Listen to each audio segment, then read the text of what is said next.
Hey, what's up everyone? So we are going to discuss the Obsidian weapons. You see we have a nice weapon right there. This bow is not an Obsidian weapon. And here's a couple of them, just for quick reference, and why these are really good. These are tier 5 Obsidian weapons that were given out for free here on the public test server. You can see they're all Celestial status, so you can see some stats there. The reason they are so good is down below they all have a special bonus effect.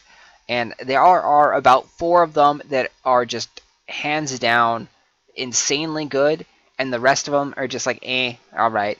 So you can see the shield has physical defense, the scepter has magic defense penetration, the staff has magic defense penetration. So these are more of the okay ones.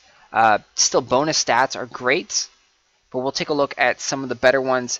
In my opinion, the best ones are the dagger, the katana, the great sword, and the short spear. And we'll take a real quick look at those guys and how you can actually make them. So the Obsidian Dagger, it increased the range crit damage by 6% at the very basic first stage of the Obsidian level, and is simple to craft. They didn't change anything, so it is the standard. You need 1 salvaged illustrious dagger. So those are fairly cheap on the servers right now. I believe around 100 or so gold, maybe a little bit higher or lower depending on your servers. And then you need 10 of this malevolent obsidian. And those, it says it comes from Diamond Shore, Sunfields, and Etchlocks. You can also find them in the library as well. I've had better results in finding them actually in Aurora, in where it says here the Sun Goldfields, Echelon, and the outskirts of Aurora. So they changed some of the monsters up here to be level 51. And that means they can actually drop these new Obsidian weapons. So specifically it says you can find it right here in these 2 zones, but you can also find a lot of level 51, 52, 53, 54, 55 mobs over in this area. And this is a great farming area to farm of these Obsidian mats, especially this first basic one. In the library inside here you can find it, but it just doesn't seem as common as you need it to be. So for stage 1, you need 10 of those guys. You need it again for stage 2. You need 24 and a few other obsidian mats that you can find in the library. This one you only need 1, and it says you can find it again in the Sun Goldfields or Echelon. But I didn't really have a problem finding those in the library itself. As you get up, you need a little bit more mats, and now you need 30 of the malevolent obsidian. So you can see you need quite a bit. Tier 3 is where you can easily get to. Tier 3, it just requires 1 magnificent salvaged. Tier 2 requires 1 illustrious salvaged. Going up to tier 4 is where you actually start to get costly, and this is where things get a little bit more complex. You need a salvage Ephraim to make tier 4. These you can get in the library fairly common. Same thing, fairly common. And then you have to find 1 rare research journal, specifically for like your craft. So we needed this specific journal to make the dagger. If you're looking at making a staff, it's going to be a little bit different. So these are a little bit more uncommon in the library, and it is great to kind of know what you're looking for and then form groups and farm in the library looking for certain mats. And then if you actually get this mat, be like, okay, I need that mat. I'm going to roll on it, and everyone else passes. It'll help your farming tremendously and allow you to get this done a lot quicker, because this is untradeable, so you cannot trade this. So if you get this and you don't really want it, it's kind of useless. When you do craft the obsidian weapons, they are tradable, so you can craft it up and sell it off to someone else that may want it.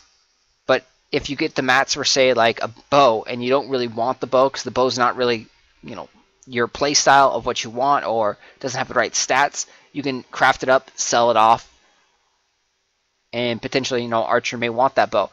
At tier 5, it gets really complicated on how to get, and it's very costly. You need 3 salvaged Ephraim daggers, or whatever weapon type you are getting. You need a couple of the basic mats in the library. You can see you need 5 of those journals now. And then you need some rare special mob drops in the library. You need this right here, the Kralen's Quill, and then you also need a Wind's Bronze Cross. So again, these are found in like floor 2, floor 3 from rare special mobs, more like stronger mobs in there. The best part about this is that they are tradable. So you can actually buy these and sell these on the auction house. So if you are looking for a specific type of thing, these probably will be camped and taken a lot on the servers if they don't change spawn locations. I don't know exactly if they change spawn locations. If they are rare mobs that have a set timer, they're probably going to be camped and farmed religiously by certain groups and kind of like owned. So you can't really get them yourself and you have to buy them off the auction house. But yeah, so thankfully they are tradable. Again, each weapon type needs a different style of these mats. For the sword, we would need this right here, the Halnock's Golden Scale, and then the Stena's Crystal Orb. So again, each specific weapon has their own specific monster that you need to go find and farm. And those are the only difficult things, and the cost does go up pretty high here. 3 Ephraim swords or Ephraim whatever will get very, very costly. As you keep upgrading them, you get better bonus effects. You can see the health increase here is 317. So the sword, it doesn't really have that great of a bonus effect. A tiny, tiny amount of health, 359. Whereas the dagger, at the highest levels, you're gaining increased range critical damage by 16%. That's a huge amount of extra damage, especially for archers who, have a dagger on their offhand, a bow on their back. Boom, tons of extra damage there, 16% extra critical damage. For tier 6, the thing everyone wants to get is extremely hard. You need to go after, kill some world bosses, some raid bosses. So Anthelon, some of them require Kraken kills. This is Hound of Kairos, and this is Captain Ragnar.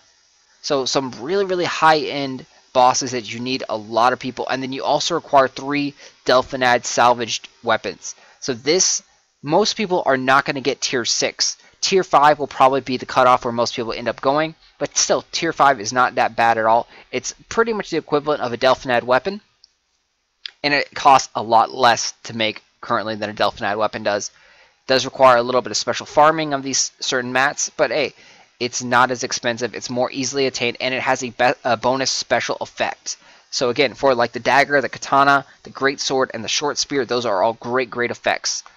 The other best thing about this is that it's straight craft up. No RNG needed.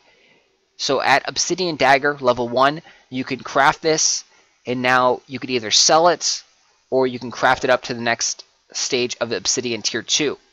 What people are going to do is that they're going to upgrade this with regrade scrolls and make this a celestial status, and then possibly even try and get a divine status right away with regrade scrolls, and then go and take that divine or celestial status dagger and then upgrade it to the next tier of Obsidian, because you can chance proc it up and get a special proc and go to the next tier. So if we have a celestial dagger, there have been reports showing that you can actually proc it up in crafting to divine status at tier 2. We haven't seen anything past divine, but you get the idea. So now if you have a divine dagger and you proc it up, it's going to go to epic status.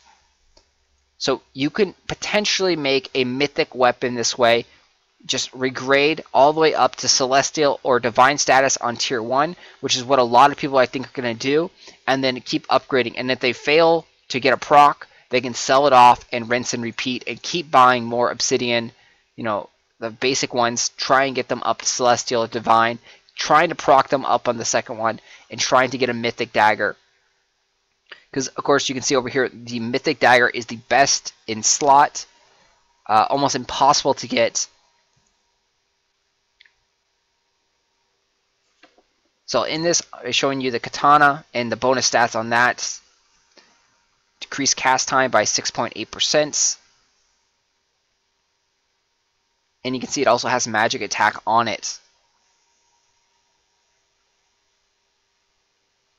For the short spear, again, decrease cast time, 6.8%. It has healing power on it.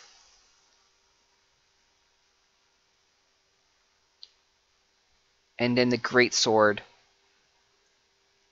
The other Obsidian weapons are okay. They are cheaper versions of like the Delphinad. They have bonus effects, but they aren't as good. These are the pretty much best weapons you can get, even in my opinion better than Aeonod weapons with these bonus stats. So increase melee critical damage by 22.4%. Crazy extra damage output right there. So if you're a class that uses one of those 4 weapons, daggers, katanas, great swords, or short spears, you are definitely in for a great treat. And happy farming on those guys. Hopefully you can get your weapon up to divine or even epic, maybe mythic status. And if you do, definitely drop us a comment down below, and congrats on that.